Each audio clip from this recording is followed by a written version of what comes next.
Okay, we're recording. Thank you, Betsy. Welcome to the April 28th, 2025 meeting of the Brookline School Committee's Policy Subcommittee. We have two items on the docket today. One is a proposed student civil rights policy slash non-discrimination policy, and one is a building access and use policy. We'll start though with an approval of the minutes for April 7th, 2025. Can I have a motion for those?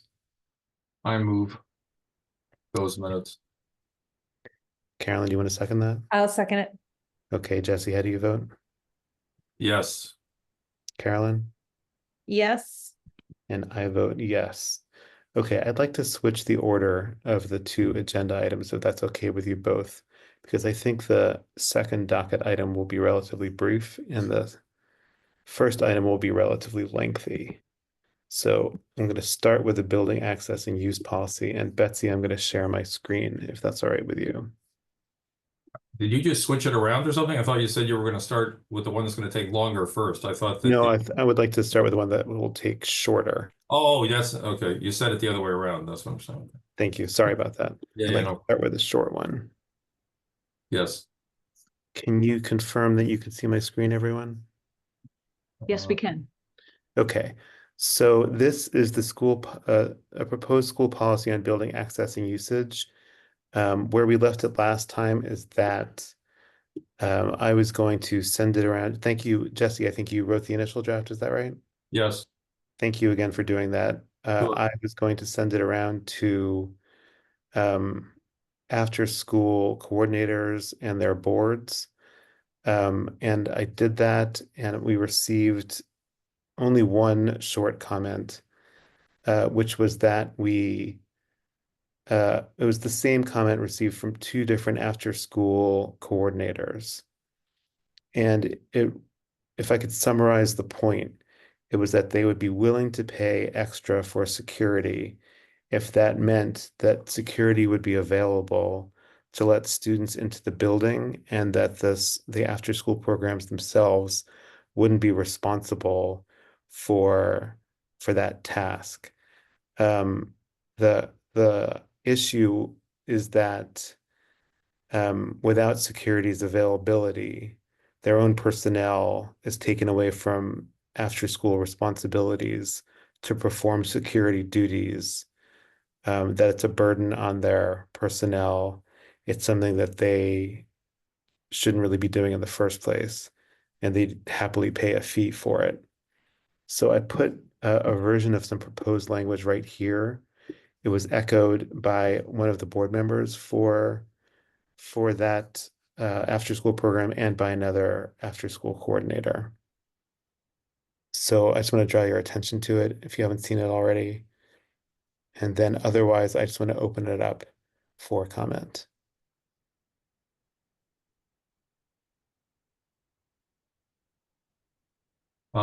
So on that one that's in the pink, Stephen, since I'm only seeing this for the first time, Sure. this paragraph, is this because after school programs are less people in the building? I mean, I go to a lot of the elementary schools for meetings and stuff, whatever. There are no security personnel there. They're just locked Right. doors and stuff like that. Right. They want security personnel there and they'll pay for them. They're doing Well, the. why are they? Well, yeah. Why are we saying they'd be subject to fees? Why don't we just say that after-school programs can, on their own accord, hire security, vetted security personnel to provide physical security if required or as required. I think what they're saying is they're proposing that existing security be made available at a cost to their programs in the buildings as a first priority. And as a next priority, they could consider something like that. Yeah, So I but don't I know. don't understand it because I mean these fees should be directed to the provision of door security. All the schools are locked. I mean, you have access key cards and all this other stuff. What fees are we going to charge with the buildings already locked down? I don't get it. So they're currently building security during school hours, and they're proposing that that building security be extended beyond regular operational hours. and that the after-school programs kick in for that cost. So again, provision of additional security, is this human security or is Yeah. this? Oh, well, you should say that then, because this to me just I reads see. like have better door locks or have better I see. So personnel. Yeah, yeah, there you go. There you go. Because Okay. I don't generally see security personnel in the buildings. I mean, maybe they're hidden or something. I just see a lot of, card key access and stuff like that. Locked doors. So, I mean, this is news to me that like after school programs at Hayes or something would want security personnel after 2:30 or after 3:30 to 5 or something. Right, actual like security guards. Part of the problem too, I think, is they're saying that they're being asked to, for instance, let somebody who left a book behind or someone who needs to get access to the building into the building, they're being asked to let them in, and they're trying to operate their after school program. And it's a conflict for them. And it's not always easy to say no because they're known to the community. So it's a difficult situation for them to be placed in. It's not just like they want to hire their own security. They want to see if they could work with existing security personnel. I'm trying to, I'm just trying to share what I I mean, I understand. know that when I have to get in, like for picking up my grandkids or something, if I knock on the door and no one answers, usually or if I buzz, somebody from the school maintenance crew that's cleaning the floors, like after main school is over, opens the door, says hi to me, I say hi to him, and I go in. I mean, I'm not getting this idea of all the schools now having additional security personnel, and that we're going to subject to fees, meaning that they're going to pay 100% of it, or they're going to be charged. How are we going to decide how much by this policy? How much of to the extent possible, sort of leaves it pretty wide open to interpretation. Are we going to charge them the full $100 an hour or something that costs for a security guard, They or seem open to that. They just want to regularize it. And um, they can't make the request directly. who can't? The after The school? after-school programs, they're making a request that building security be available, even if it's at a cost to them. They don't want to bring their own security systems into it because that seems wasteful or unnecessary. If I'm not doing the point justice, I apologize. But the other thing is that the These are good fees, questions, Jesse. yeah, the fees well, I mean, yeah, the fees in the second sentence don't relate to personnel, Stephen. They just say the fees should be directed to the provision of door security. I get it. Right. And the I'm going security to take it system out. enables access, which is already all there. That's what I think it's really about personnel. Because, okay. door security suggests a passcode. Who's gonna Right. like who in the school district's gonna take responsibility for managing all this these security personnel that are suddenly gonna show up like through a company, 5 Star or somebody, and No, then no, no. Right. So they're not asking for for door security that is unknown to the schools. They're asking for security personnel that are known to the schools who are made available for additional hours to the extent possible. uh-huh.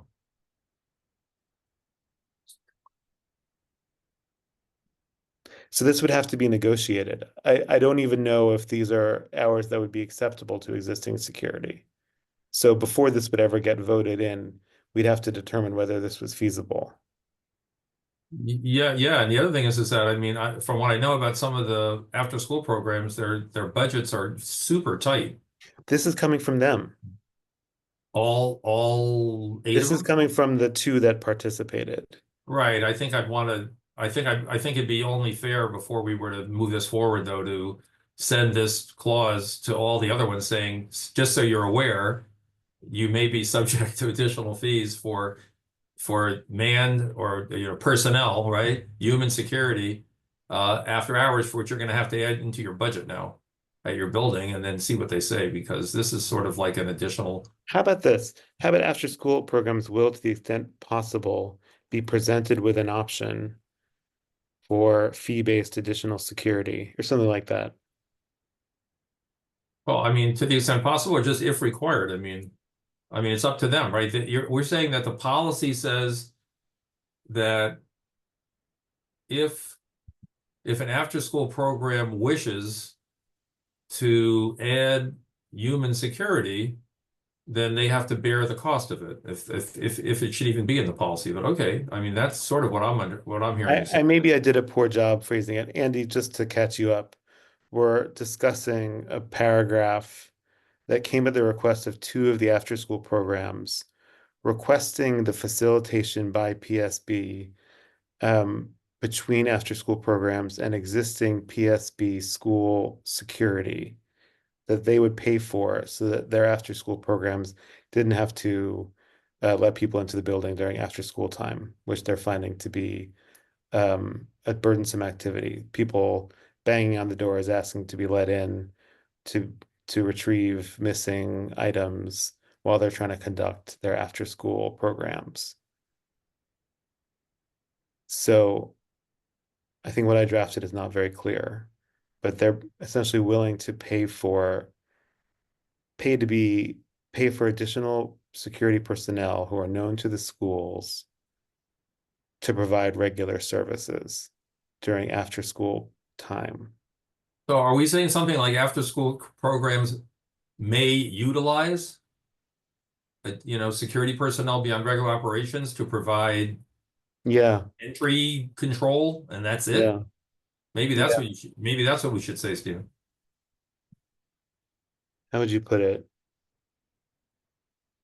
After-school programs may utilize, now are these existing security, existing PSB security personnel? Yes. Is that who they are, people we hire?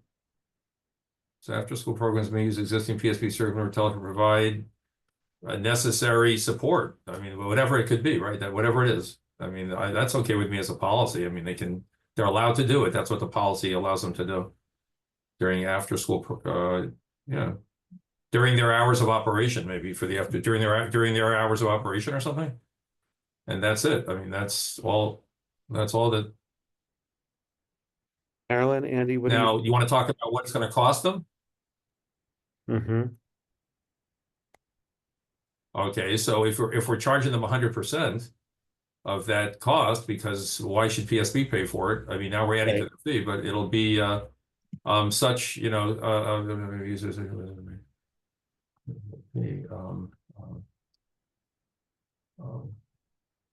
Yeah, I mean that. Yeah, whole programs may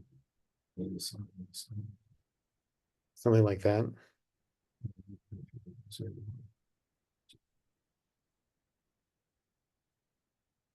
Well, I mean, are we going to say PSB will charge the after-school program for this? That's all. Yes. That's what I would say then. PSB will charge the after-school program for this not benefit, for this option or something like that, right? For the use of this option. Yeah, that's that's pretty direct. I mean, we're saying they're allowed, the policy allows them to use PSB security personnel, but they'll also be charged to do so. So that basically the district isn't taking any, we're not losing anything here, but there'll have to be some methodology by which Yeah, there already is methodology for billing after school programs, so this would just be integrated into that. Well, billing, I'm saying the scheduling of the security personnel also, right? The billing, I get it, but also it's how do you work out what, how many hours per week in which location you need a security person by which door to do what tasks, all that stuff. Okay. Andy, Carolyn, any thoughts on this? Any other thoughts on this policy? No, it sounds like you guys are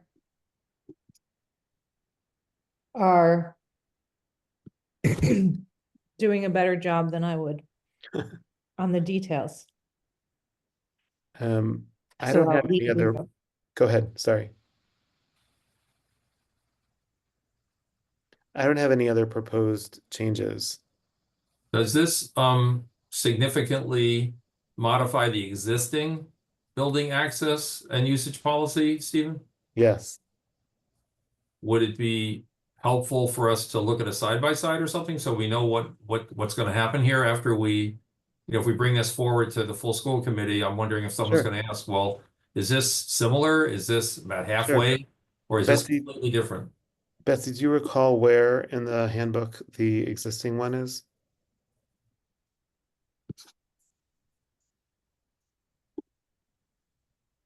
The other thing is,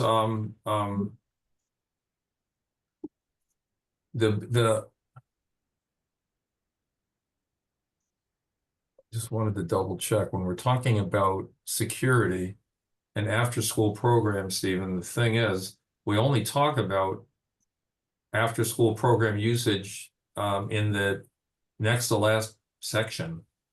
So we haven't even because I didn't have this security piece in there before like this. So the after-school program usage, do you want to put that paragraph, the one that's in different, the one? Yeah, I thought about that. I think it belongs here because I think it's fine to be here. Even though the policy hasn't introduced after-school usage as even a I think so. option. Okay. I found the existing policy. It's in section K, Okay. K1, community use of active school buildings. Do you want to share your screen so we can look at it? Sure, let me pull it up.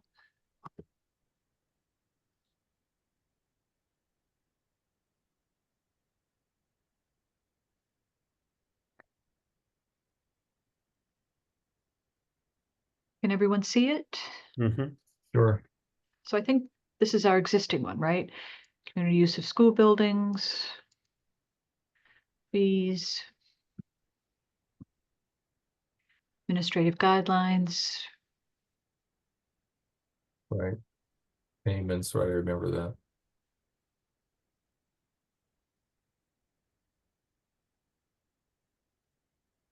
Right. Yep. I don't have any concerns. I like this draft a lot, Jesse. Thank you. Let me see. Would anyone like to move it to advance it? Sorry, to- I do have Go one ahead. quick question, sorry. And now I don't know if I don't have in front of me the draft. I'll share the screen again. Yeah, The part about, there was something in there about cameras.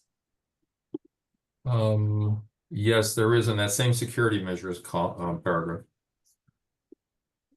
So I just wanted to see that again. It's that second sentence. Cameras may be installed. So, I mean, I don't have a problem with that, except when we had the conversation about exterior cameras at BHS, it was like a more in-depth conversation, and I just don't know.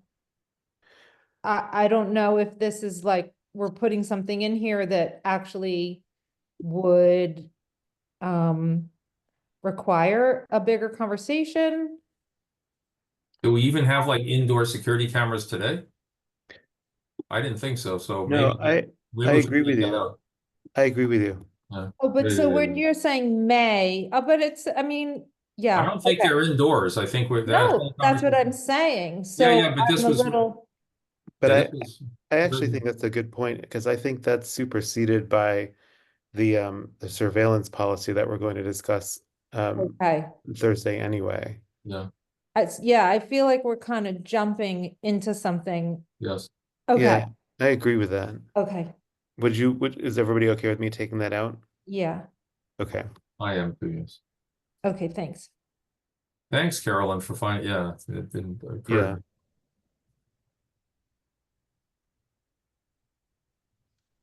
Okay. Would anyone like to move to advance it to the full committee? I will. I'll second. Great. Jesse, how do you vote? I vote yes. Carolyn? Yes. Andy? I'll abstain because I had to miss most of this discussion. Sorry. It's all right. And I vote yes. I would suggest though, Stephen, that Betsy renamed this to sound the same, I guess, as the one it's replacing. When I wrote it, I think that school policy on could come out probably. It could say section whatever it is. Yes, Great. okay, yep, Sounds Betsy, you know how to do that part. I mean, yep, I'll take care of that. Okay, so it looks more like it's about to drop into a policy manual. Mhm. And that stuff with the dates and all those other things, that all gets like sort of carried along? Yes, it will. Yes, if our intent is to have this replace section K, number Whatever it one, was, then yeah, yes, yep. super. Okay, thank you. On a roll. Let's move to the proposed. Can you still see my screen, or do I have to Yes, reshare a different no, one? it's fine. Okay, so before we move to this, let me bring Becky in to go through this slide. So we're going to spend the rest of the meeting discussing a proposed civil rights and or non-discrimination policy. I thought our process for doing this would be to go through it section by section, and our goal could be to see if we could get to a place where we could take a vote to advance it. If we don't get there, we don't get there. But that's my goal.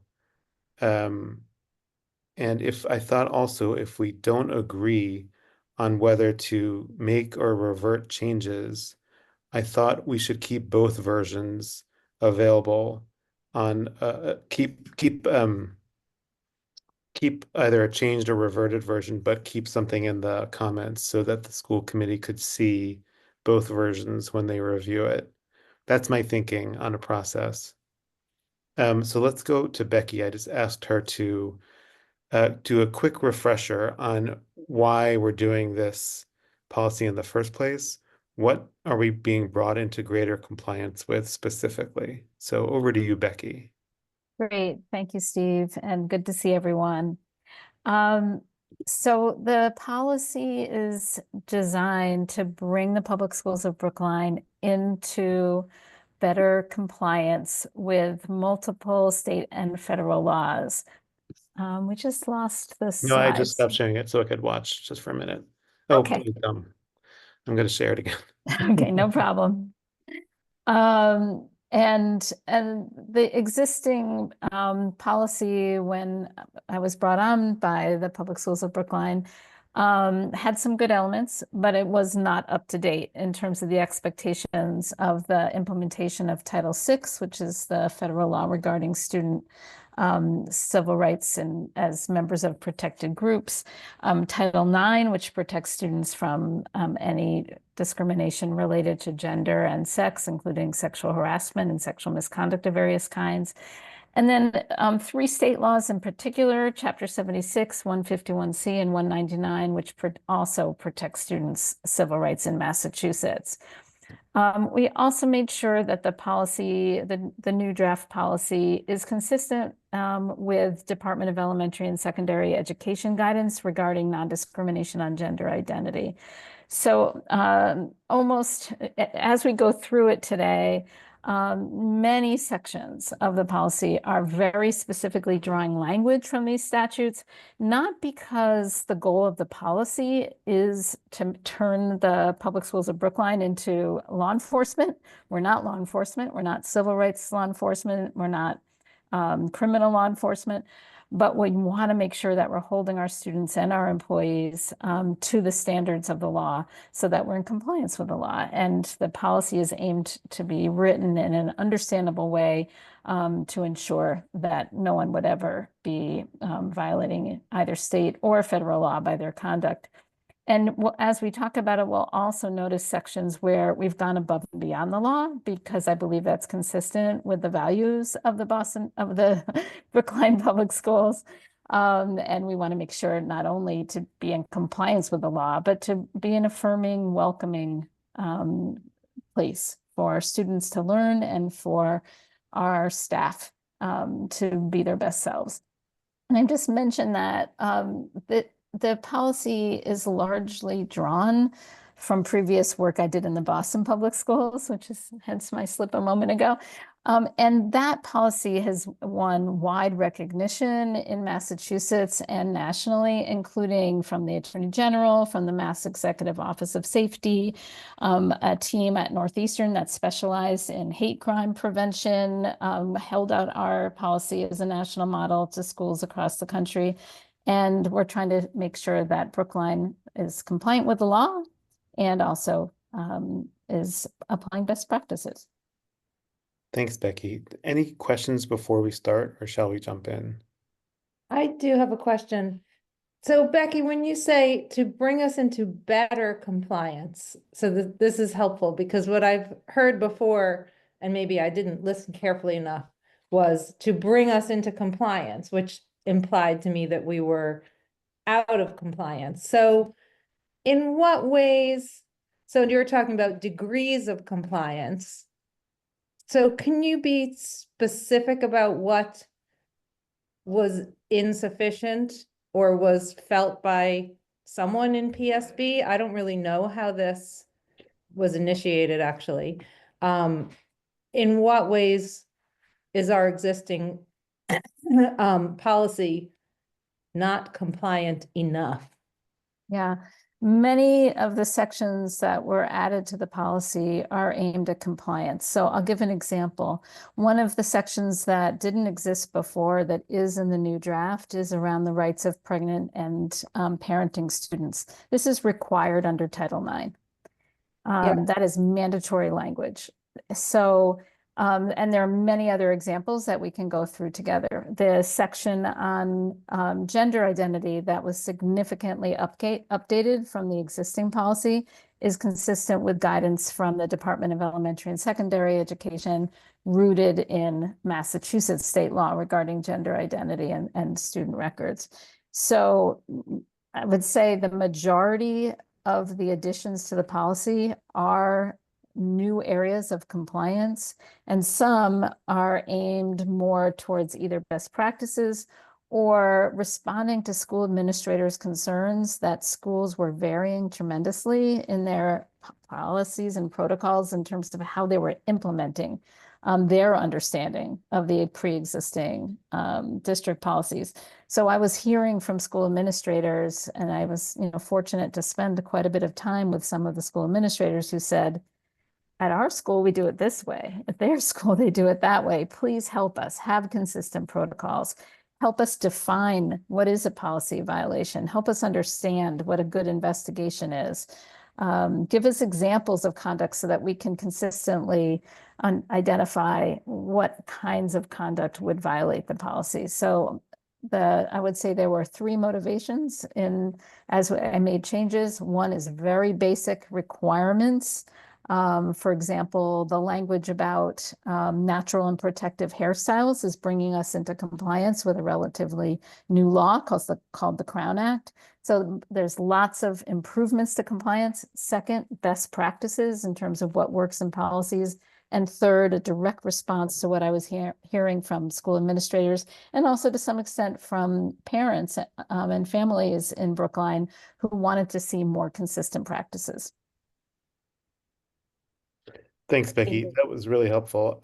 I think maybe one way that you could be helpful to us as we go through the policy section by section is you can let us know if we're debating an area that you've changed to make us more compliant, or you've changed to help us put us into to update us so that we're proposing good policy practices, so that if we have a disagreement, at least we should be making an update to improve our compliance, but we may not want to adopt a practice that you recommended. Does that sound fair, Jesse, Carolyn, Andy? Okay, so I think so. I'm processing what you said there. Okay, so with that, I guess one question I do Go ahead, have, Jesse. Stephen, then, or maybe for Becky, is if I look at other cities and towns have already put gender identity, for example, because you mentioned that as a specific thing that would be an improvement in our policy over existing policy. Other cities, maybe they're not fully compliant. I think from my reading through the online MASC policy manual for many towns, seems like they are. They're much shorter, and they refer in their legal references to many of the laws that you have referred to, like Title VI, Civil Rights Act of '64, Rehabilitation Act of 1973, No Child Left Behind, Mass General laws, cross references, and things like that. So I'm just wondering. I mean, they get the gender identity, for example, as an example, or gender expression, a point across in their policy for non-discrimination, Yet they're not spelling out, I guess you were saying that parents want to see more detail or something. They're not spelling out in these other online, copies of other cities and towns in Massachusetts policies, such like a flourishing amount of detail. Yeah, so I think as the more detailed version of the policy has been looked at by those with the deepest expertise in the field, they feel, so legal experts, folks who are involved in civil rights law enforcement, I've partnered over the years with many people who have worked at the U.S. Department of Education, Office of Civil Rights. It is more effective to have a detailed policy than a bullet point policy, I might call it. Okay. Because we're providing guidance to folks who are on the ground who are saying, okay, a student used this inappropriate term, but the other student said it was okay with them and it was their nickname. And is this really gonna, like, every situation is unique, and the more detailed the policy is, it's more useful to the folks on the ground trying to implement it. So that level of detail is very important to school administrators. It's very helpful to them. Okay, thank you. And I guess I'll just say one other thing. It is a very deliberate decision not to reference specific laws in the policy. And the reason for that is districts have created liability for themselves when they say, we investigated this and we determined it was a violation of Title IX, for example. Because then what happens is if there is litigation and a parent says, I believe that my child experienced sexual violence or was sexually assaulted by another child, and here is the district's investigation right here that says it violated Title IX. So therefore, there's liability by the district. They broke the law. Instead, what we want to say is this child's conduct violated the policy. We're not pretending to be law enforcement. We're not authorized to make legal conclusions. And it's a mistake that many districts make by making it seem as if they have the power to determine a violation of the law. Well, that's interesting. Thank you. You're very welcome. Okay, let's start with the beginning. So at the very beginning, well, I guess we should just jump into the first issue, non-discrimination versus bias-based, discrimination versus bias-based. Becky, can you say a little bit about why you chose bias-based versus discrimination? Yeah, so this is very similar to the issue I was just referencing about why we don't mention legal violations in the policy.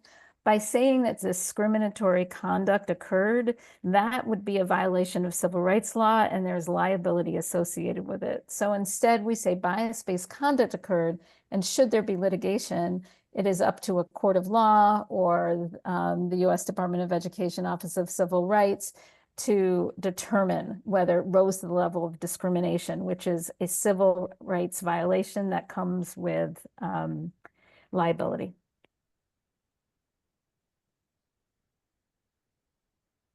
Sorry, I got to jump in with a question that sort of goes back to even further towards the beginning.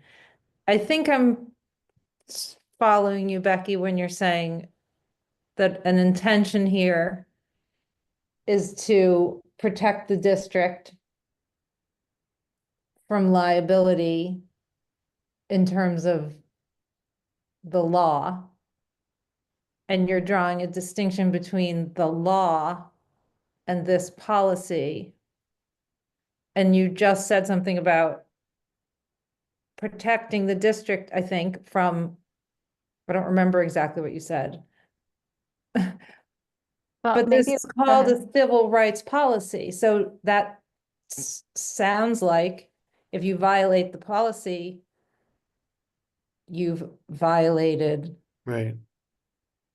Yeah, I don't have a problem with rights as defined under the two laws that, I don't know if we call them laws, the civil rights legal protection. So I guess I just struggle to sort of understand that distinction, but I'll keep following.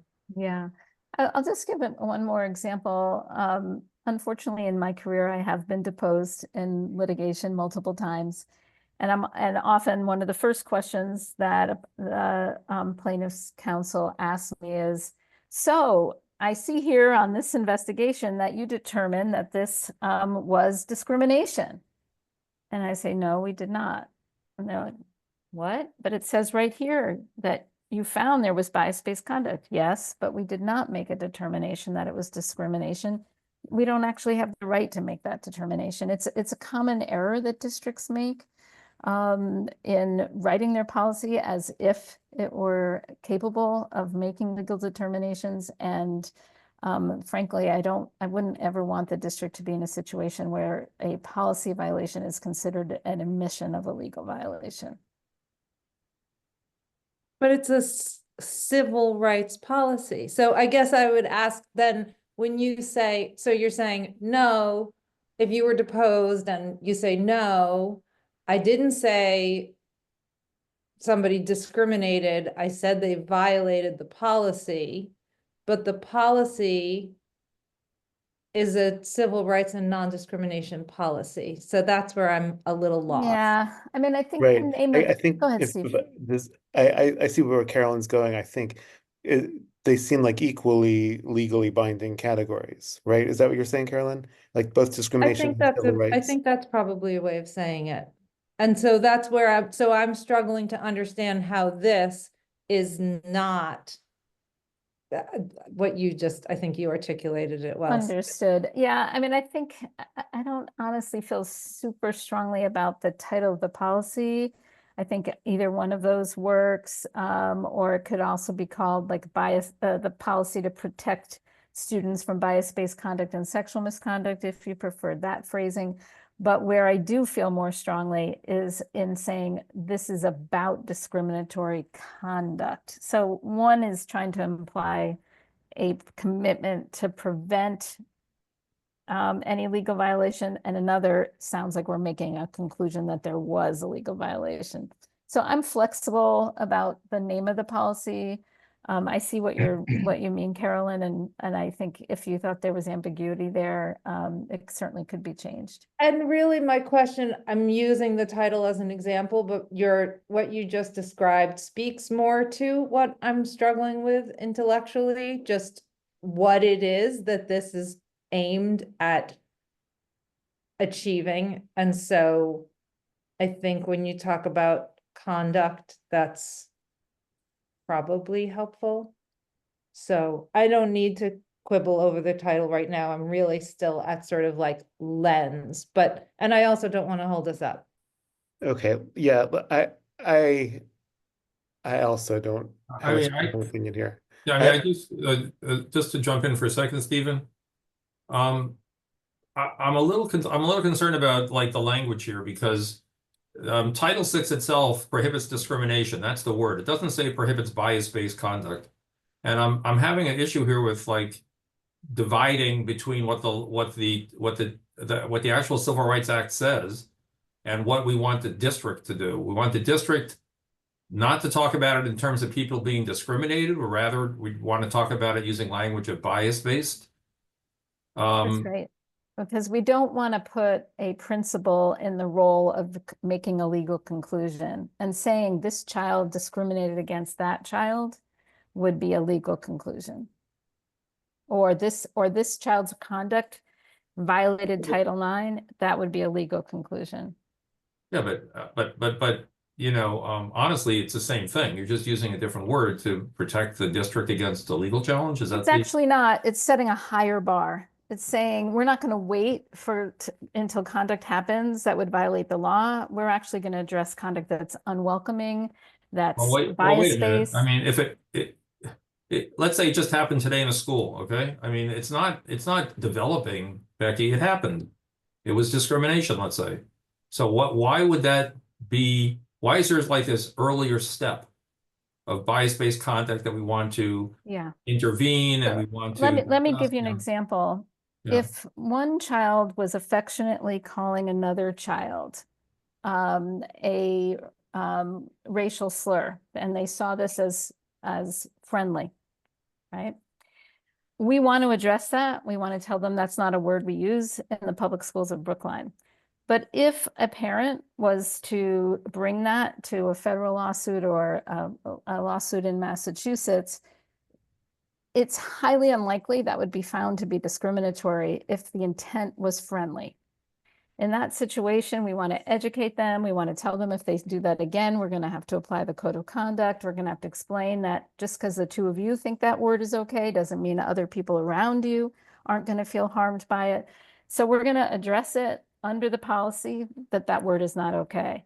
But it doesn't rise to the level of discrimination because of the context, the intent, sometimes the age of the children, the fact that it was mutually consensual, all those things would go to that it doesn't rise to the level of discrimination. Sorry, I'm sorry, isn't it not that it doesn't rise to the level of discrimination, but that there's a jurisprudential difference? That the PSB policy has jurisprudence over bias-based conduct, but we don't have jurisprudence when it comes to discriminatory conduct. That is also Because true. we're not trained in making that determination. So The there's policy is go ahead. providing the guidelines for what we believe to be bias-based conduct based on our idea of best practices and now our efforts at compliance with a standard. So Yes, that it at that's very right. least falls within compliance with a legal standard that is a discrimination standard, but also best practices that have an educational judgment. So that's our ballpark. Discrimination is not our ballpark here. Correct. That's my understanding of It's why both. you're It's both introducing that bias-based. yeah, it's both that we don't have actually the right to make legal determinations. That can only happen in a court of law or a civil rights law enforcement agency. So it's partly we don't have the right, we don't have the training, we don't have the jurisprudence. You're absolutely right, the jurisdiction. But we also want to hold a higher standard. We don't want to wait to Sorry, conduct. jurisdiction, not jurisprudence. Yeah. Yeah, jurisdiction. Yeah. Let's can we dive in and then maybe we can come back to this if we have time? I just have another question about Becky's statement, if you can help me out, Becky. Mhm. So if a building leader was to examine potential discrimination or harassment, and if a building leader was to make a determination about allegations made, and if a building leader was to summarize in that determination that there was either sufficient or insufficient evidence to support a violation of Mass General Law XYZ, is that out of turn? Is that considered stepping way out of the boundaries or something based on what I learned from Yes. you today? Yes. Ah, okay. That's interesting. And then in addition, it could actually, like you said, there could be a prohibition on, let's say, harassment in a district policy like this one, right? Or retaliation. The policy could be referenced, but MGL should not. Is that correct? Exactly. Thank you. Okay, that's very interesting to know. Thank you. All right, that helps me, Stephen. Okay. Thank you. That was really helpful to me as well. Yeah. Okay. So let's go to the comments here. So I hear you both, I hear you, Jesse and Carolyn, that more succinct is better. So let's do it. The only suggestion of reversions that I had in this first paragraph were one where it says where you crossed out physical and mental disability, Jesse. I suggest leaving in physical and mental because families of students with disabilities tend to want to articulate specifics of disabilities. So I'd like to propose reverting that. But otherwise, I didn't have any, I have no problems with the cuts that you suggest. And Just also the one other is the yeah, natural. and based on what Becky said, leaving in protective hairstyle, given the Natural or that protective. yeah, I linked to that. Okay. That's supposed to say, Oh, I'm sorry. Go ahead, Carolyn. is that supposed to say protected hairstyle? No, natural or protective hairstyle is the exact language of the Crown Act, which is specifically aimed to protect young people of color who have particular hairstyles that some school districts have unfortunately prohibited. So this is a very specific language of the law. Right, is it What is a PIVE or what is- TIVE? Go No, ahead. No, it's protective. Like Claire, it do you was- want to explain that? You might be- Actually, Yeah, can we just, so, oh, can yeah. we just, can we accept that it's part of the? That's fine. I don't, Okay. I'll look it up. Okay. Okay, so Jesse, subject though. would you be okay with reverting this specific cut, physical or mental? Yeah, that's fine. As long as we're Okay. consistent all the way else through, you know? Okay. And then, sorry, this was one of my questions. Genetic information? Yeah, this is also part of the law. This has to do with protections from, there's a growing science around genetics. So for example, I bet everyone here has heard of the BRCA gene, which makes someone more likely to develop certain cancers later in life. And there is protection from discrimination based on having the BRCA gene or other genetic information. And this is, of course, a very widely growing field where increasingly you're able to gather information about your genetics and conditions that you're predisposed to developing in the future. So to give a really far-fetched example that hopefully is illustrative, if a child were to come in the door and say, I want to go to the Boston Public Schools, and the district had records that they are likely to develop a certain condition imminently, and they were turned away from the doors of the district for that reason, that would be considered discriminatory. So this is another area of protection under the law. Okay. So I don't know how come this isn't, so I'm just accepting changes unless, Yeah, I got it. Yeah, sure. okay. No one wants to do it. I'm accepting, all right. So then over here, discriminatory conduct, I didn't have any problems here. Is it okay if I just continue to accept Jesse's changes? So I think again, that should here, are say we? bias-based conduct. Oh, I see. Yeah, that's what I was asking about before, whether that should be changed. So here, Yep, everywhere. I mean, I hear that. So I'll I'm do a looking above, like the universal, district prohibits discrimination. right? Most people, you walk down the street to say discrimination, everybody understands what you mean. Nobody's thinking about the legal side of it. They're thinking about being discriminated against. If you say there's some bias-based conduct happening at you, they're going to look at you like, you know, what are you on? So I'm saying, to me, that's a very complex term for most people, bias-based conduct. And the policy's got to be something our parents understand and, you know, casual readers understand. I think they all get discrimination. I don't think everybody's going to get bias-based. It has like a separate kind of, Do you think it should be defined in the policy? It is defined in the policy. Oh, yeah, right. it is. Yeah, there Okay. is somewhere there. Okay. Okay, then here, So then in the first paragraph, Stephen, what do we mean by discrimination? Where we say prohibit discrimination, is that legal discrimination or is that bias-based behavior?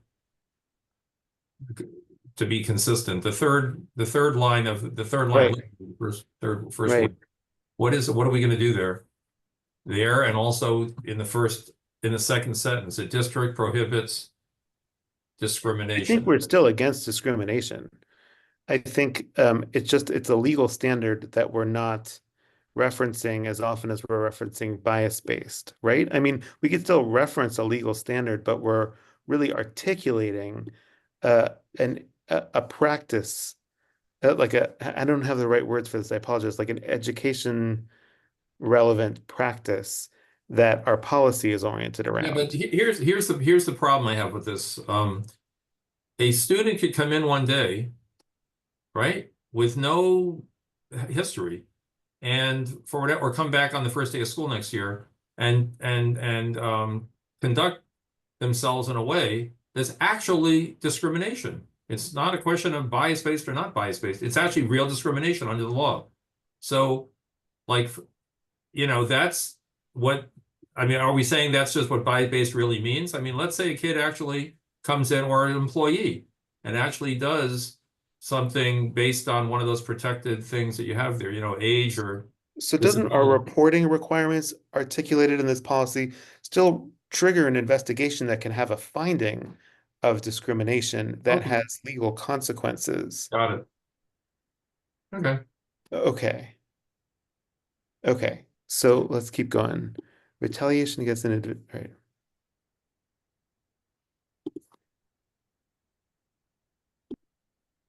Um,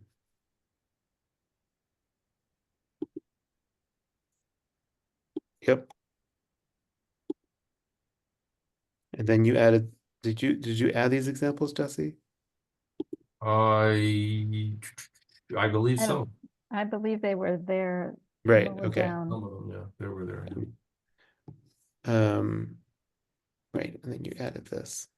Okay, here I wanted to suggest reverting this one too, because this was also more legal than I think our policy needs to be. So this was along the lines of Becky's comment that we just need to focus on articulating standards for PSB, not Actually, this was just reminding. this was just a rewording of what was already there. So if you want to, I mean, I didn't add this, I just rewrote it. So Hold yeah, on, let me just see what was. Oh, I see. So you were just tightening it up. I tightened it up, yeah. Okay.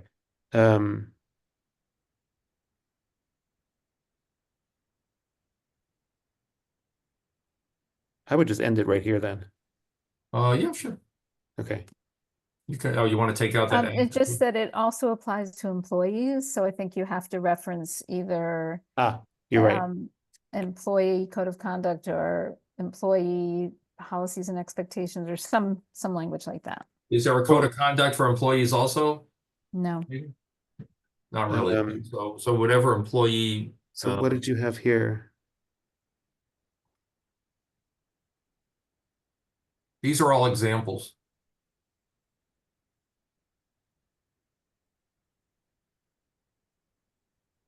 I think it's all right. I think it's not referenced specifically there either. So Right, I it isn't. want to tighten up. It's okay.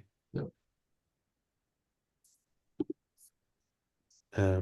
So What page are you on now? I'm sorry. Can you That's see my okay. screen?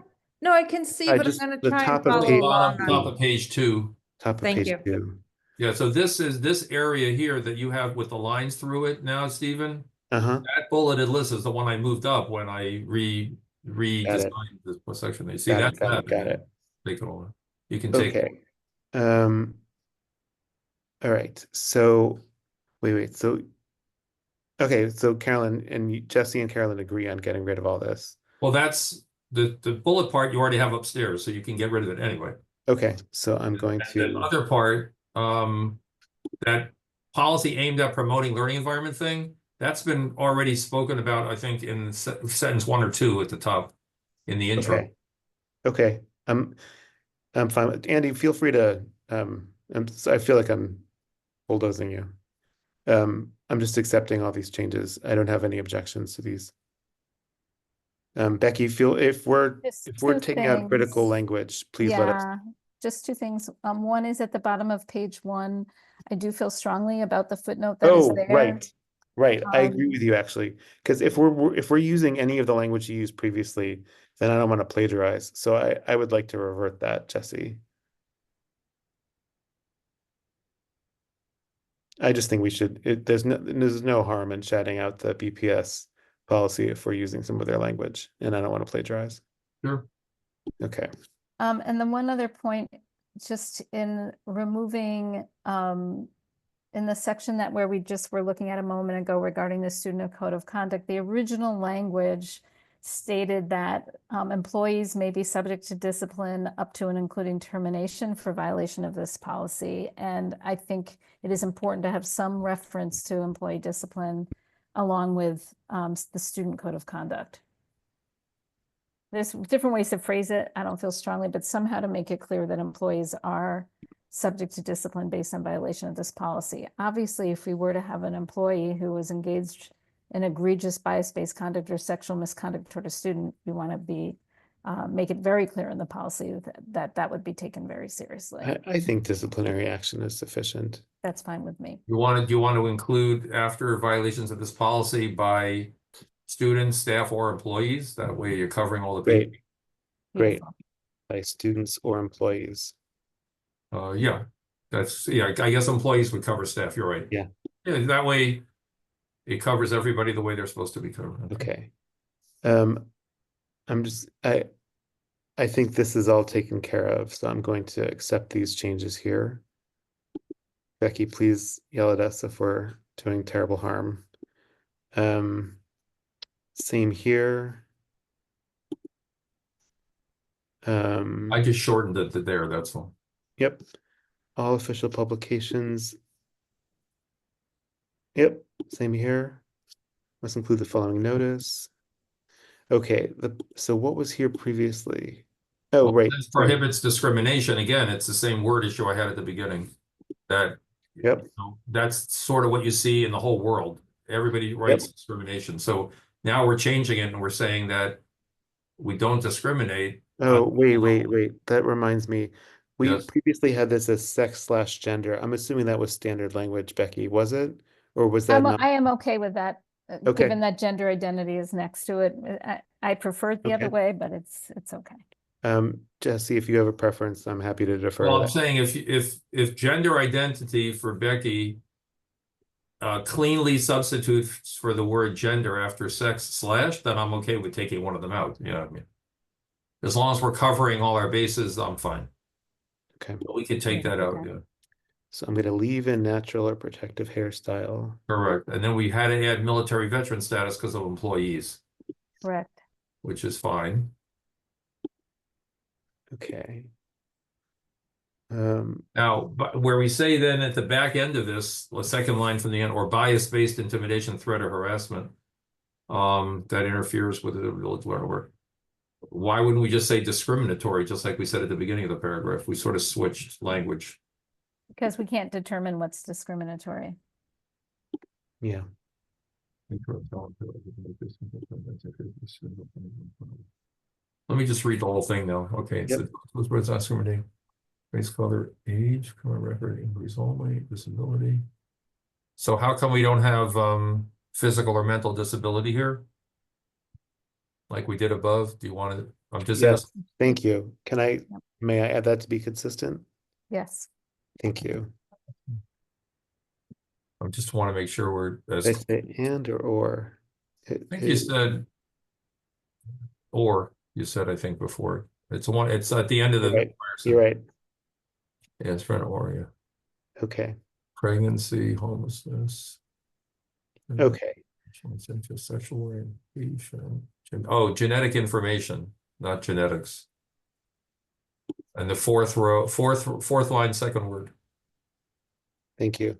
Yeah. Okay. I proposed 1B. I don't know what you will think of it. Given that we're shortening it, I'm thinking you probably don't like it. However, given the current climate, I wanted to put something that was an articulation of a proactive view of our view on our students' rights. This was when it was still more of a non-discrimination policy. I'm curious what the subcommittee thinks, whether it's worth having it in there. I need to read it a second time. Hold on. Sure. Yeah, this reads like a basically a speech policy, which I'm not sure needs to be part of a bias-based conduct. Well, I'm seeing this as part of a civil rights policy that we're committed to free expression as a core civil right. So that's where I think, so I think I understand that that's the goal of this, Stephen, but I think I tend to agree with where Jesse seems to be going, that it's like, seems like something different. and and brings in more stuff that is really subjective. So that definitely gives me pause. Andy, what do you I think? think it's laudable, but doesn't seem to sit very naturally inside this policy. It's gone. Okay, next. I think we revert. Andy, you're so clear. This is now bias-based. Oh, did you just add this just now, Jesse? I No. didn't touch it, no. Oh, okay. You So might, it might have, just been a Okay. hangover from something. This is all good. Bias.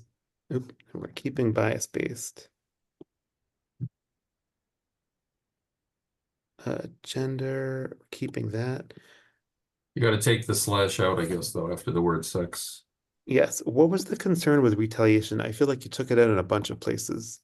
I thought we needed it. I don't believe it was at the top. Oh, you're right. You're right. Yeah, it was just a mistake. You're right. So let's just be sort of a mistake consistent. or an oversight that it was in there at all, so. Right. It should be consistently present. It is required by both Title VI and Title IX. Okay, so it should be. You just discrimination based on retaliation? What it means is that when you bring forward a complaint and you say, let's say a parent comes to a principal and says, I think my child is experiencing bias-based bullying based on their sexual orientation. We can't then flunk the child on their next test to get back at them for raising the issue. It's about getting back at someone for exercising their rights under the policy. It should be physical or mental, what you just typed in there. I know. I'm gonna change it.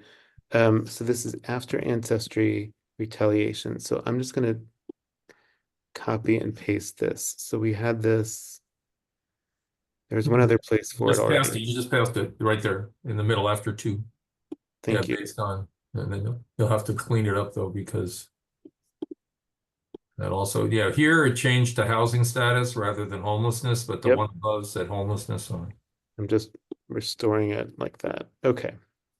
Where's the homelessness one? Oh, it's in the middle there now. Okay, good. Yeah, that's better. I'm just copying and pasting from now on. Actually, do we need to say it again? Well, it was inside something that just disappeared. Sorry. I see. Yeah. Sorry. Let me be more careful. Bias-based conduct that constitutes discrimination based on. If I was you, I'd only pick it from the word race in the middle of the Yep, second that's what I'm line. doing. That's what I'm doing. Yeah, and didn't just replace it that way. And that way we're Got it. Got it. Thank you. Yeah. All right. Employees become aware. I'm accepting all your grammatical stuff.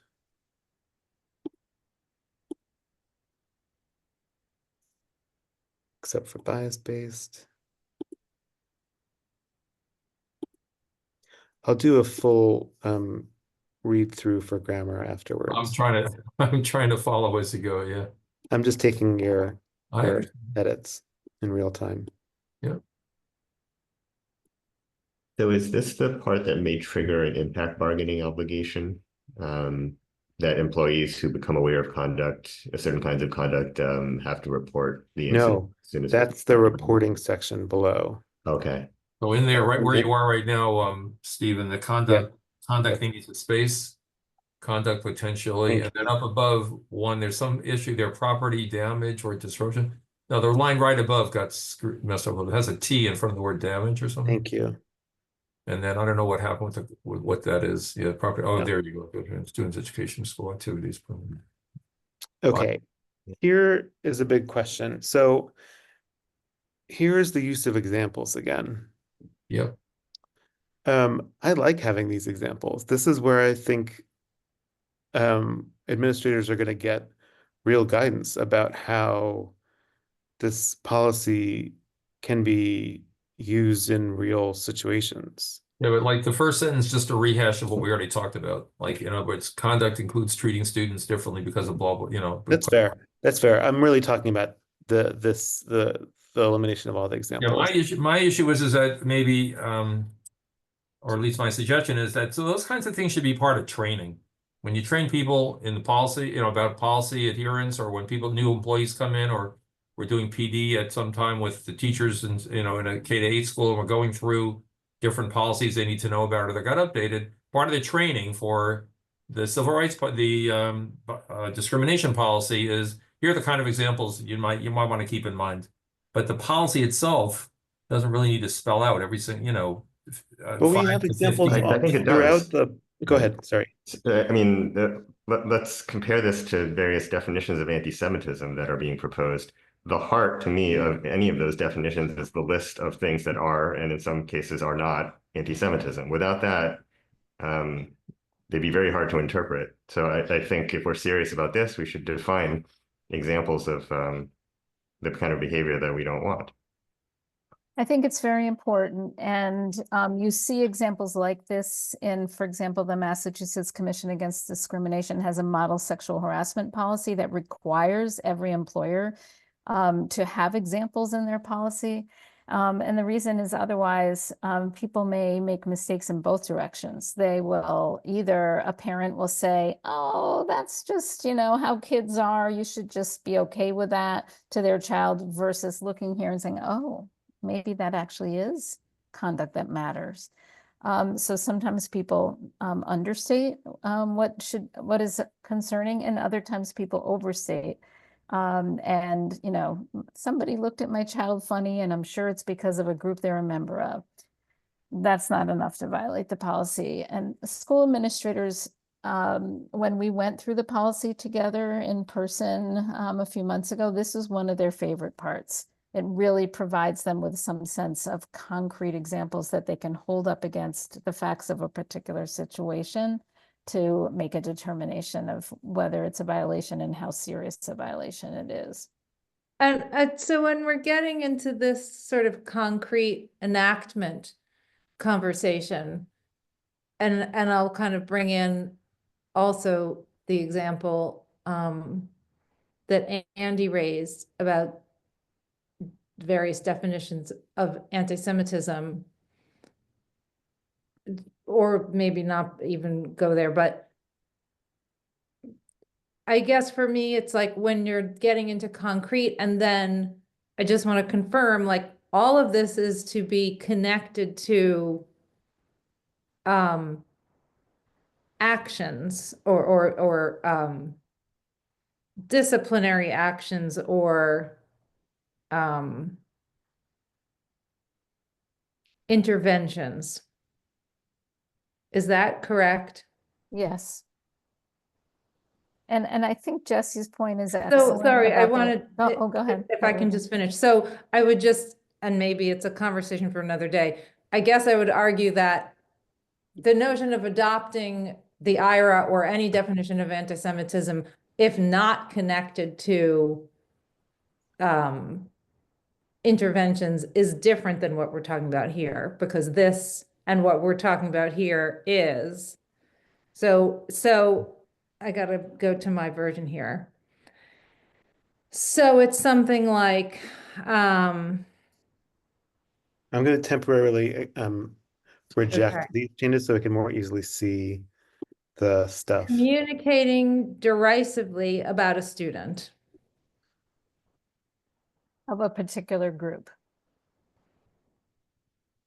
A protected group.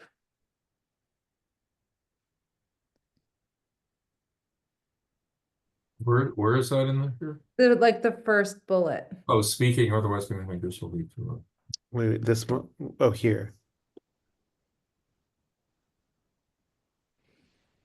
So, or refusal to use the gender identity affirming name and or pronouns that a student has stated. So I guess I just struggle with, and maybe this is just the purpose of this, but I'm just being honest. I struggle then with these kinds of things, which are in some cases subjective, in some cases, I think are a standard that is very difficult for various reasons to define, or a very difficult standard to not, like, so when you're talking about activating intervention, but somebody's still making a judgment call. I guess what I'm struggling with is, like, I get that examples are helpful for definitions, but some of these still feel or read as to me and come across as to me pretty open to interpretation, subjective, and otherwise just tricky. So that's where I kind of struggle. Yeah, And I I'll use mean, the example, yeah, I'll use the last one. Like, if, I don't know, let's talk about an 8-year-old kid. And I mean, we have, I don't remember what age fourth graders are. Are they 9-year-old? We have fourth grade classrooms, or have had, where kids come in and the teacher says, "What gender do you want to be today?" And there are stickers available. So it changes frequently, and that's an offer made by the school. And then if a 9-year-old kid, like, makes the mistake that day because somebody changed their mind of what pronoun they wanted to use one day to the next, I just think we're getting into Yeah, that's tricky exactly why territory. the word refusal is there. That's what I Making a was thinking, yeah. mistake is not a refusal. So, oops, I said he and I meant to say she. That is not a violation of this policy. It's a refusal saying, I don't care what your pronouns are, I'm not using them. And is that really something that you see that is a problem that needs to be called out Unfortunately, yes. among children? Actually, it's rare with children. It's more common with staff. Yeah, and I guess I Okay. keep thinking on when we were presented with the the psychosocial report out from Matt Dubois a while ago about uh about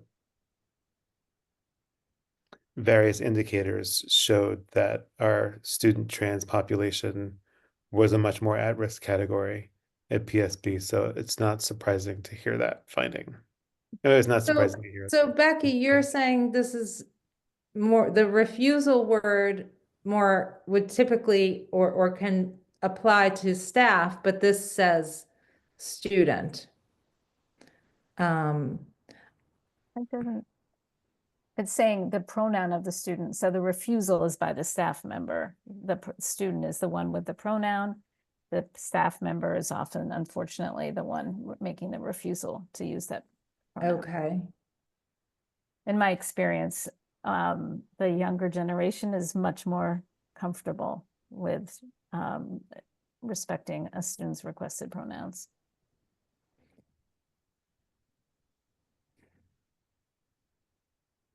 I guess I would ask, are are there examples that we would want to strike or that we would want to change the language around?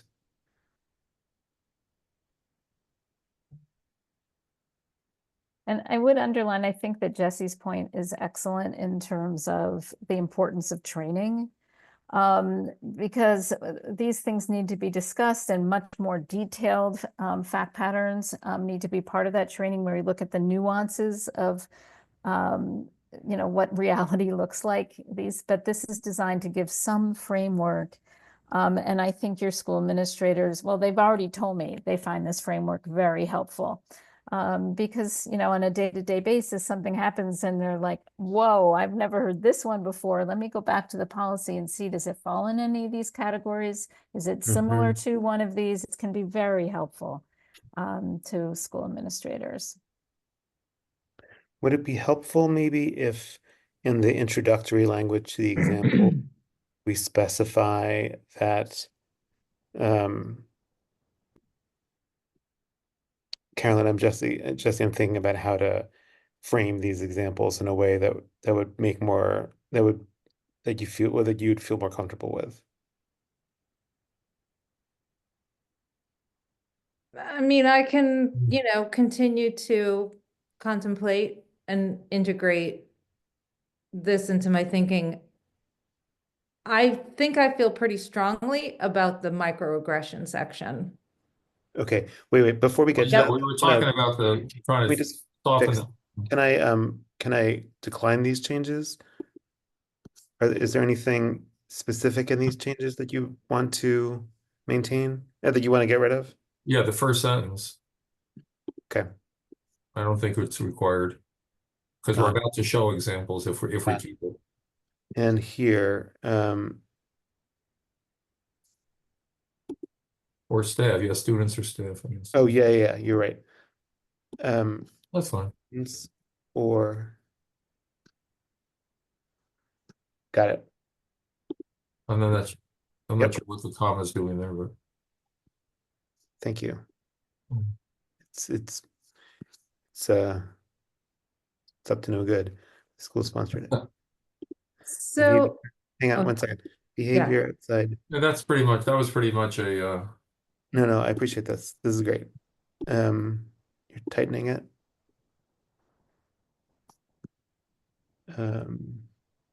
Oh, right here. This was a question that you had, Carolyn. Students' ability to participate in the educational process is, I think, this is straight Title VI, Title IX language. Ability to participate or ability to access education. That's Fine. That's okay. fine. I really struggle with, and I know many parents do. And I would imagine that if this, sorry, this is going back to, Yeah, so back to microaggressions. no, Oh, back to yep. the last, keep going back up. Uh-huh. Yeah. Um, behavior outside of school building or school hours. Uh-huh. Yeah, this is also required under Title VI and Title IX. So I'll give you a quick example. If on Sunday night, a ninth grader posts on Instagram some derogatory comments about the immigration status of a student's family, and on Monday, that student flunks a test, that conduct would be considered a violation of this policy, even though it happened on a Sunday with the student's personal cell phone and their personal Instagram account. It affected that student's ability to access her education. And this is Okay, required. so, oh, am I still in? So, I understand your example. If we were really discussing that, I would, I think you could argue like, how do you know that's why? But be that as it may, that's not even, in my experience, not direct experience with my family, but direct experience being informed by the public schools of Brookline, of what were considered incidents, that has included incidents or activities in people's private homes, with no connection to any kind of impact. That I've never heard it described that way. So, Hence the need for this policy. well, I guess so you're saying that the need for the policy is specifically may still be subject to this policy if the conduct negatively affects the student's ability to participate in the educational process. So you're saying that those kinds of public reports could be described as having been mistakes on the part of PSB administration? Obviously, I'm not familiar with the cases you're talking about, so Okay. I'm absolutely not stating my own opinion of those because Yeah. I don't know. But what I do know is the policy should make it clear, consistent with Title VI and Title IX, that conduct that happens off-site, off hours can be a violation. If it is shown, I mean, does it have to be shown to, how is the proof of that connection? That's part of the investigation, is finding out about the impact. So But- can it say if the conduct is shown to or is proved to or something I like think that? that's part of the investigation section. This just says that that's fair game because that's what the regulation Yeah, requires. you're absolutely right, Carolyn. It must be demonstrated by the results of the investigation. Those are very important questions to be asked by the investigator. And sorry, because I don't have Go it in ahead. front of Go me. ahead. Does whatever we now have for investigations specifically speak to this? Is there a reason that this part can't reference that? Like if if investigation into the conduct is shown to, just to clarify? Because, another thing with this, and I think I'm an example because I'm a school committee member, but I'm a parent, I'm the public. If I have this question, I think other people would. So I think to make this optimally clear and sort of user friendly, um, and where this question of things that happen outside of school sort of comes up over and over as a topic of conversation and concern. I think it would be helpful to sort of make that clear here, even if it comes back, because it's a lot to kind of have to dig through. What if I added here, Caroline, see section 5, which is the investigatory process? Would that be sufficient? Um, I mean, Or do you have language that you think would be stronger here that would make it I that feel like again, for me, having had to ask this question and having Becky explain it to me, which is helpful and clear once she has explained it to me, I do feel that if there were a couple of words added Sure. in there to make that clear, that What if it says if the conduct is found to have Great. negatively affected? yeah. Great. And then if you also wanted to say see section 5, yep. 5, I think that would be really helpful. Because this is just a lot, and if it's meant to help us all understand. About that. Thanks. Great. I Okay. just want to Change have a effects time to check. affected. Yeah, I was going to ask the same thing, Becky. Because I think a Okay. lot of what's coming is very consistent with what we already discussed, and it will go more quickly, but I do have a hard stop at 7 o'clock. To have negatively affected. The students, Yep. a student's ability. Yeah, perfect. Okay. I was just going to Um, ask you, Stephen, where we were in terms of adjourning at 6:20. Maybe we could just finish this section and then, Typically we go to 6:40. I'd like to propose going till 7 o'clock tonight, if that's all right with the rest of you. I need to leave at 6:40. Okay, so we probably won't get to a vote tonight, but let's go to 6:40. I want to propose just finishing this section off and then going to a few key points, and then we can be done. Carolyn, feel free to raise your concern about the microaggression section. Sure. And I think that, and we started to talk about this last time. And my understanding of what Becky described was that this was sort of examples of what's not a violation. And my feeling, my view on that is that sort of it's like, don't look at don't look at the pink elephant in the room or something. That's really super awkwardly put, but it's like, why bring it up and put it out there? Like now this is out there. So There's 2 reasons. The first one is because sometimes, well, I'll speak for myself. When my child experiences a microaggression, sometimes I want to take names. I'm really upset. I love my child and it hurts her feelings.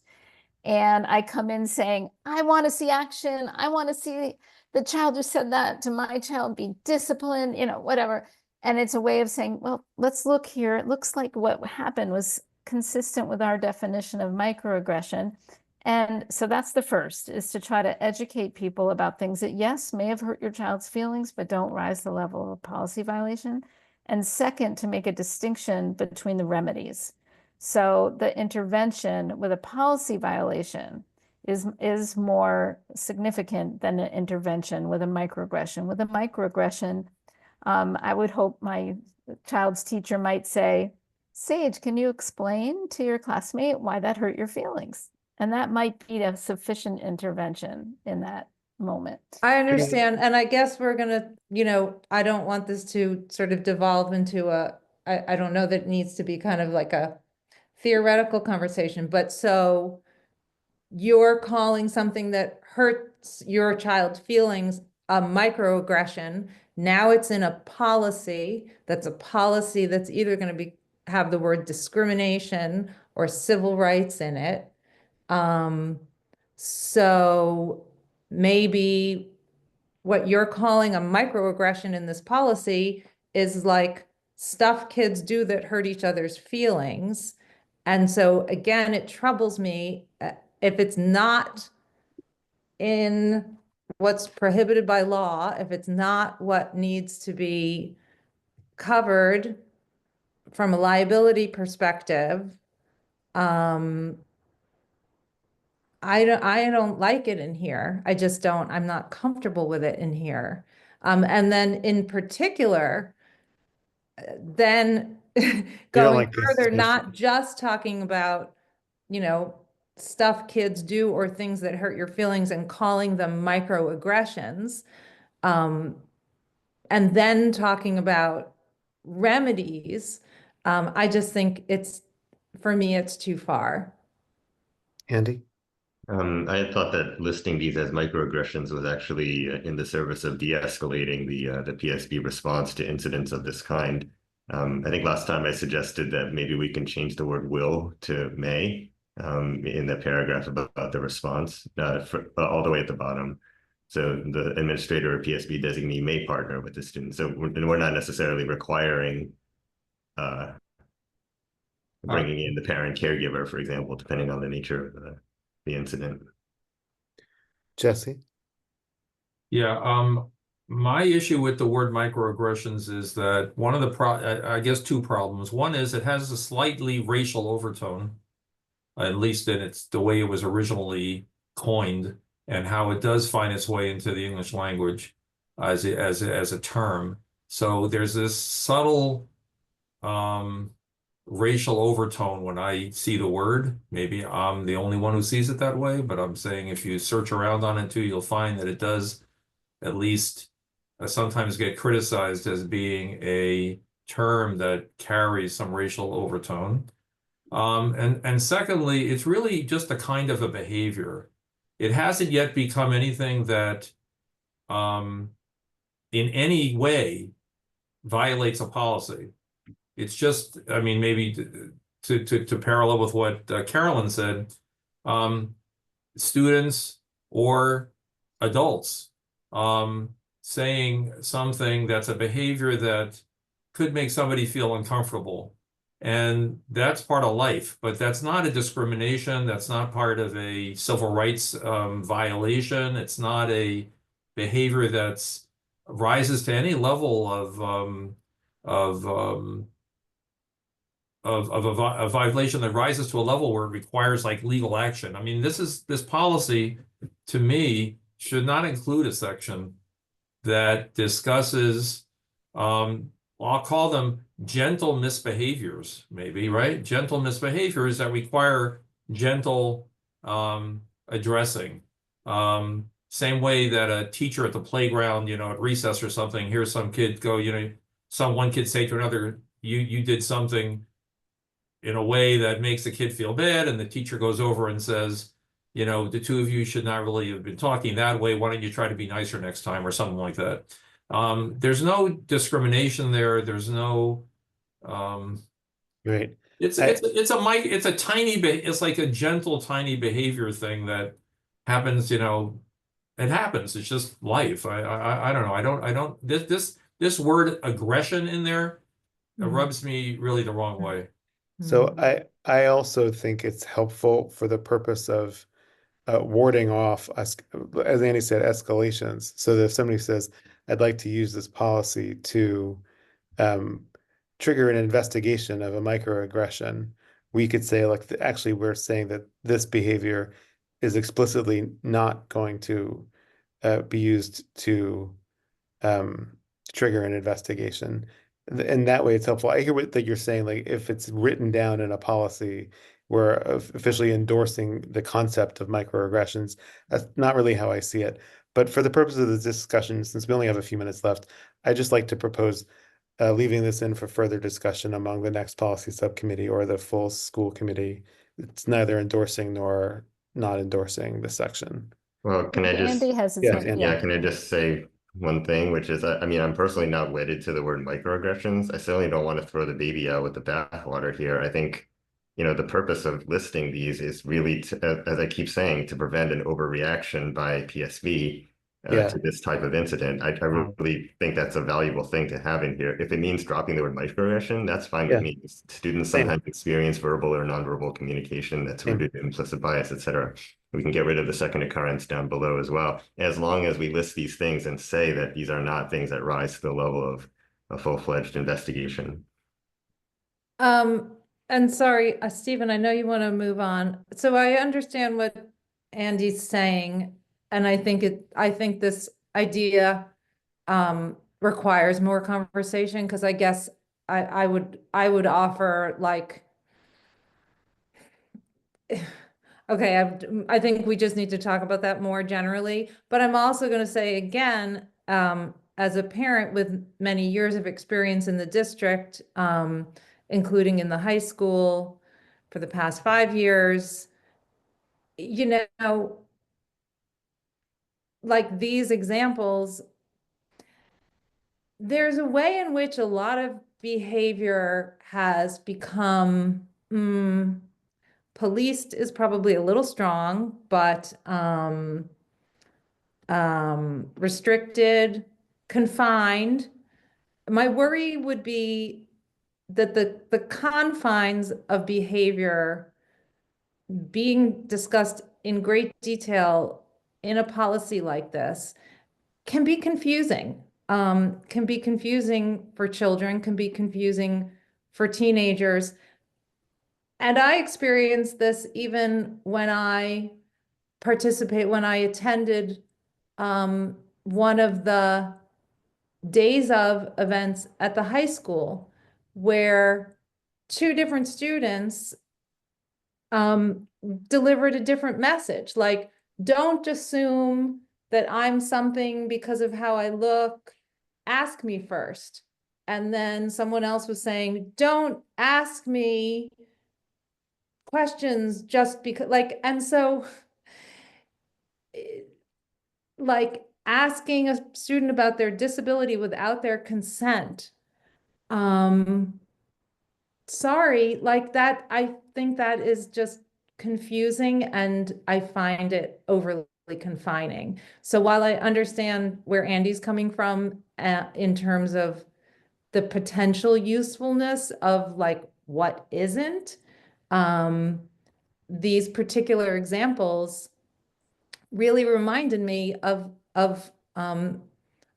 mixed messages that I've heard directly from students, and that I think as a parent are confusing.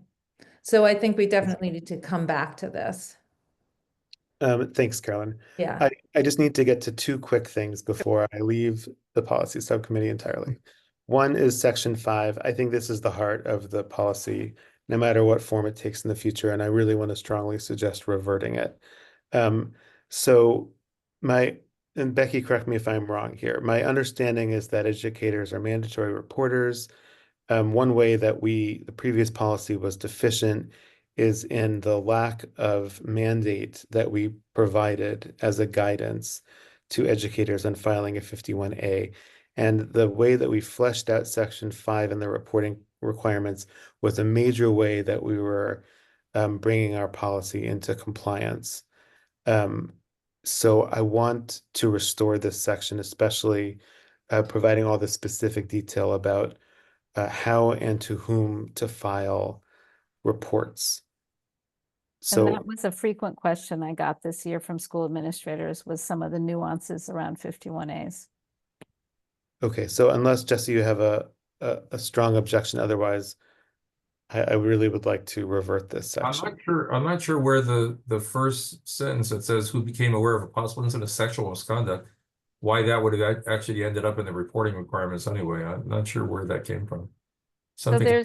there's a, so in terms of the What's this? law, there's a requirement to report anything that might rise to the level of child abuse or, Interesting. I know, but okay, but I'm saying something changed, and I'll have to look at my other version or something, because Okay, it starts reporting allegations of bias-based and sexual misconduct, and immediately it says will become aware of. Okay, this is the original. This is an earlier version. Stephen. no. Yeah, I'm not. It, I mean, this take- makes sense to me. I mean, what you're showing Okay. makes sense. Okay, if there's something that I got confused, I understand. I think that whole section's it's fine. Yeah, Okay. you left it now in black. I think that's fine. Oh, all right. Then Yeah, there's I mean, I don't see a issue. That has the issue about going all the different offices, and yeah, that's another version. That's I was another. confused about that. The other thing I wanted to Okay. raise was the gender identity section. Was that part of that section? There was there Yes. one. No, You no, just it's had it there. section The 8. definitions. Yeah, I really would like to leave this section in. And it's still consistent with DESI guidance. It's under attack nationally. I don't see a reason to remove it. we're in Massachusetts. Where are you? Section Section 8, I 8. think, is what it is. Section 8. Section I I feel quite strongly about this. So, So I wanted to raise it before this meeting ended. Well, I think we could take the second and third sentence out without losing anything. I mean, if you just want to state prohibiting bias and discrimination, we already talked about. We don't need that. We said it above. Gender identity is a protected class, and all students need a safe and supportive thing. We've already talked about as well. Every plays an important role is a generic statement, but if you want to start it with this policy is intended to create a culture in which transgender, gender binary, gender safe and supportive meet each other. Yeah, that one sentence could be an introduction to this. I would take the first 3 out. Part of this was just trying to shorten it up, but I get you. I get where. I see. Yeah, so you can start with the word this policy. I see. Yeah. So it would be to take it, it would be Take to those start first it 4 lines here. right out. Yep. Yep. That Okay, works so for me. that's gender. So now we got gender identity. Now you got terminology. So there was like a whole bunch, 5 or 6 of them. I mean, if this has to be in through DESI, Becky, then yeah, let's just keep it in. I mean, of course. Okay. I mean, we don't want to run afoul of anything. So if Right. And I we didn't know this understand that. before, so. I just want to ask Carolyn, did you not want to have this in the policy? I have questions about the age issue. And I mean, we're not going to be able to, It's the DESI guidance. I Right. understand that. You've said that before. So my questions have to do with sort of Brookline parents. Yeah, it's just, as a parent in this community who has conversations with other parents, for me, this, and has conversations with child psychiatrists who are friends, and who are, deal with this realm. To me, I think that this section would surprise a lot of parents. So we don't have time to get into it now, but I think I'd like to just talk about it more. Because I think that,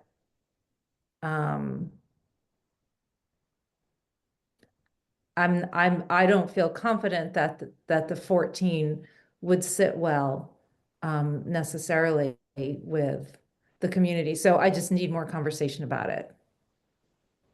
I mean, my question about this paragraph, Stephen, is that I don't at all disagree with the last part. Please see a document for PSV's gender support plan.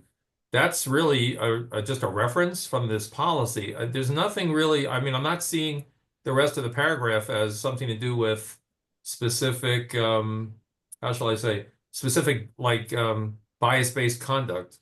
It just says you have to keep it private. It's confidential and private, so breaking the rule would be not keeping it private. That's illegal. You know, it's not a question of whether you're discriminating against a student. You did something illegal because it's required that it be kept private and secure. Whatever the rule is, that's a law. So is the gender support plan a way of providing support to students and their parent caregivers when it's broken? Or is it this whole thing? Because otherwise, I'm not sure why this is in a discrimination policy. Well, it seems like that's a good reason to call it a civil rights policy rather than a discrimination policy. To me, it's an argument for reverting to the original title of this policy. Well, but I'm not sure why the paragraph's in here.